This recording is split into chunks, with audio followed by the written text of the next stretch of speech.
अब कांग्रेस से बगावत कर रहेंगे कन्हैया कुमार, क्योंकि जो अपमान राहुल गांधी की रैली में कन्हैया का किया गया है, इतना अपमान तो सीपीआई में भी नहीं हुआ था। जो उसके बावजूद उन्होंने सीपीआई को छोड़ दिया, कांग्रेस में आए और कांग्रेस में भी अब उनका अपमान किया जा रहा है। तो क्या अब कन्हैया कुमार प्रशांत किशोर की पार्टी का रुख करेंगे? क्योंकि प्रशांत किशोर कन्हैया कुमार के बढ़ाव में उनको आगे बढ़ाने के लिए कसीदे गा रहे हैं, उनकी तारीफें कर रहे हैं। वो कह रहे हैं कि अगर कांग्रेस का सबसे अच्छा, सबसे बड़ा अगर कोई नेता है, सबसे अच्छा कोई वक्ता है, तो वो कन्हैया कुमार है। तो सवाल यह है कि क्या कन्हैया कुमार अब कांग्रेस का साथ छोड़ने जा रहे हैं?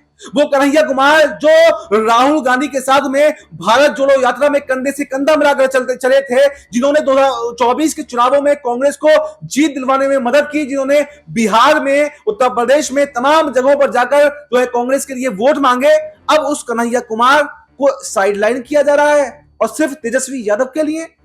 अब क्या कन्हैया कुमार खुद कांग्रेस को लात मार देंगे, कांग्रेस से इस्तीफा दे देंगे, और क्या प्रशांत किशोर की पार्टी कन्हैया कुमार का नया ठिकाना होने वाली है?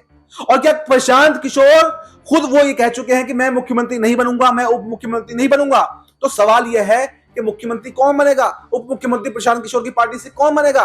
क्या कन्हैया कुमार को ये अपॉर्चुनिटी प्रशांत किशोर दे सकते हैं?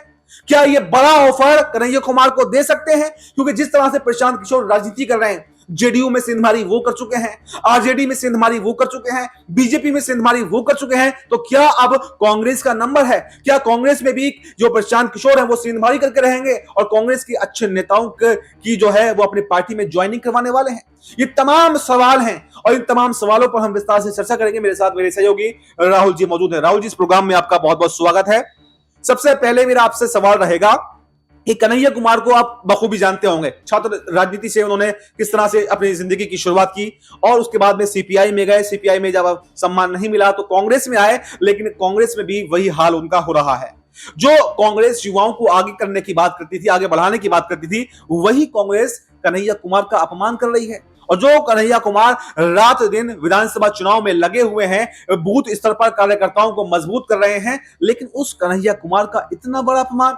और क्या अब कन्हैया कुमार भी ये बता देंगे कि कन्हैया अपमान नहीं सहता है, क्योंकि अपमान की वजह से उन्होंने सीपीआई छोड़ी थी, तो क्या अपमान से की वजह से वो अब कांग्रेस छोड़ने वाले हैं? और सवाल सबसे बड़ा महत्वपूर्ण तो ये है कि क्या कन्हैया कुमार अब प्रशांत किशोर की पार्टी में शामिल होंगे? और प्रशांत किशोर की पार्टी में अगर शामिल होते हैं तो कौन सी ऐसी बड़ी जिम्मेदारी है जो कन्हैया को प्रशांत किशोर सौंप सकते हैं? जी देखिए अब्बास भाई, जो मौजूदा समय के हालात है वो ये है कि क्या अपने पैर पर कुल्हाड़ी मार रही है कांग्रेस पार्टी? क्या राहुल गांधी अपने पैरों पर कुल्हाड़ी मार रहे हैं? अरे भैया, आप तो दिल्ली में बैठे रहते हैं, आपके बूथ लेवल पर काम करने वाले ये बड़े बड़े चेहरे, पार्टी को मजबूत करने वाले बड़े बड़े चेहरे, डोर टू डोर कैंपेन करने वाले ये बड़े बड़े चेहरे, आप इनको अपने साथ गाड़ी पर नहीं बिठाते हैं, ये गाड़ी पर चढ़ने की कोशिश करते हैं, आप इन्हें धक्का देकर बाहर कर देते हैं। ये सीधे तौर पर कांग्रेस की बर्बादी का ही एक सबसे बड़ा उदाहरण है। देखिए, यहां ये देखा जा रहा है कि कांग्रेस पार्टी का वैसे कोई बड़ा जनाधार बिहार के अंदर नहीं है। बिहार में दो पार्टियों का जनाधार सबसे ज्यादा है, एक तो जेडीयू, एक तो आरजेडी। और जिस कांग्रेस पार्टी को मजबूत करने में पप्पू यादव जैसे बड़े लीडर, कन्हैया कुमार जैसे बड़े लीडर पूरी ताकत झोंके हुए हैं, उनके साथ ये अपमान वाकई यहां वो भी क्या, कोई भी नहीं बर्दाश्त करेगा। और मुझे ऐसा लग रहा है कि क्या इतनी भी जो है समझ नहीं है कांग्रेस पार्टी के। अच्छा, ये देखा गया कि जैसे ही उनका अपमान होता है, कन्हैया कुमार तो कुछ नहीं बोलते, चुप्पी साध लेते हैं, लेकिन एकदम प्रशांत किशोर एक्टिव हो जाते हैं, कन्हैया कुमार की तारीफ करने लगते हैं, जबकि इससे पहले तो प्रशांत किशोर ने कोई तारीफ नहीं की। तो क्या कन्हैया कुमार को अपनी पार्टी में लाने की साजिश जो है वो प्रशांत किशोर कर रहे हैं? क्योंकि मैंने जिस तरह से बताया कि सभी पार्टियों में सेंधमारी वो कर चुके हैं, तो क्या अब कांग्रेस का नंबर है? और अगर कन्हैया कुमार जैसा नेता प्रशांत किशोर को मिल जाता है तो क्या वो उप मुख्यमंत्री या मुख्यमंत्री जैसी कुर्सी भी प्रशांत किशोर जो है वो कन्हैया कुमार को सौंप सकते हैं? जी बिल्कुल। देखिए अब्बास भाई, जो मौजूदा समय की स्थिति है वो ये साफ तौर पर बताती है कि प्रशांत किशोर बहुत सदी हुई राजनीति कर रहे हैं और हम प्रशांत किशोर को तेज प्रताप नहीं समझ सकते। ये वही प्रशांत किशोर है जिन्होंने 2014 में मोदी के साथ काम किया और सरकार बनाई। ये वो प्रशांत किशोर है जिन्होंने ममता बनर्जी के साथ काम किया, ममता को सीएम बनाया, जिन्होंने अरविंद केजरीवाल के साथ में एक वक्त में काम किया था, अरविंद केजरीवाल को सीएम बनाया। चाणक्य नीति के बड़े जो है माने जाते हैं प्रशांत किशोर, और इनकी जो कंपनी है आईपैक जिस तरीके से काम करती है। और देखिए प्रशांत किशोर अभी खुलकर कुछ नहीं बोल रहे, लेकिन प्रशांत किशोर ने एक बहुत बड़ा मौका यहां पर अपने हाथ में ले लिया है। उन्हें पता है कि कांग्रेस क्या राजनीति कर रही है, और ये बड़ा चेहरा है।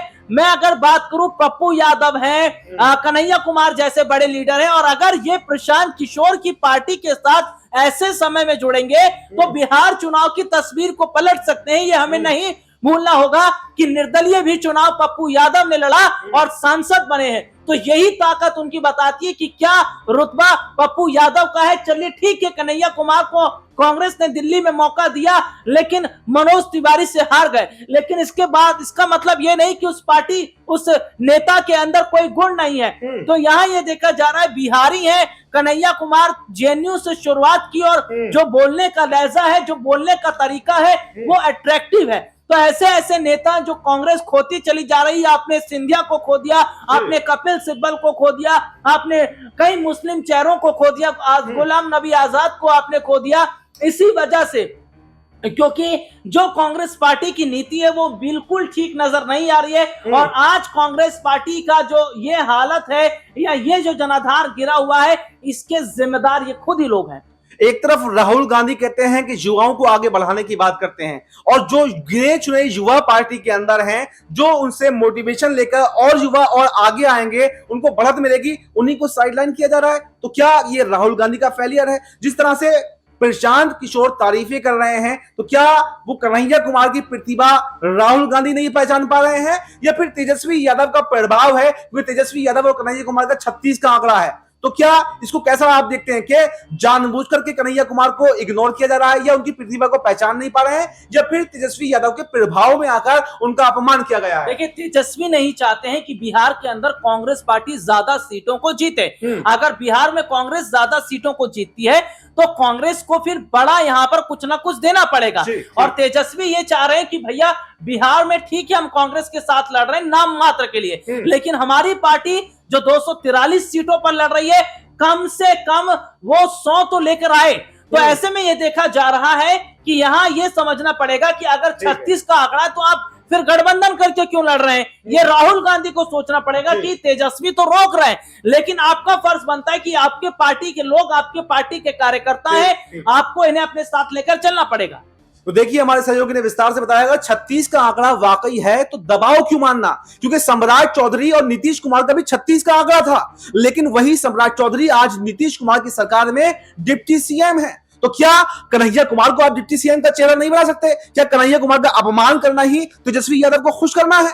जबकि आप खुद ये कह रहे हैं कि तेजस्वी यादव को हमने सीएम फेस अभी तक अनाउंस नहीं किया है। तो कहीं ना कहीं कांग्रेस की जो रणनीति है, कांग्रेस के जो चाल चलन है, उसमें कमी है, और कहीं ना कहीं कन्हैया कुमार की प्रतिभा को प्रशांत किशोर ने जांच लिया है, परख लिया है, और इसीलिए अब उनको बड़े बड़े ऑफर वो दे रहे हैं। तो अब अगला कदम कन्हैया कुमार का क्या होगा, ये कन्हैया कुमार ही डिसाइड करेंगे कि उन्हें प्रशांत किशोर की पार्टी में जाना है या फिर कांग्रेस के साथ ही बने रहना है। इस पूरे मुद्दे पर आपकी क्या राय है? आपकी जो भी राय हो वो कमेंट बॉक्स में जरूर बताएं, और फिलहाल हमें दीजिए इजाजत। नमस्कार।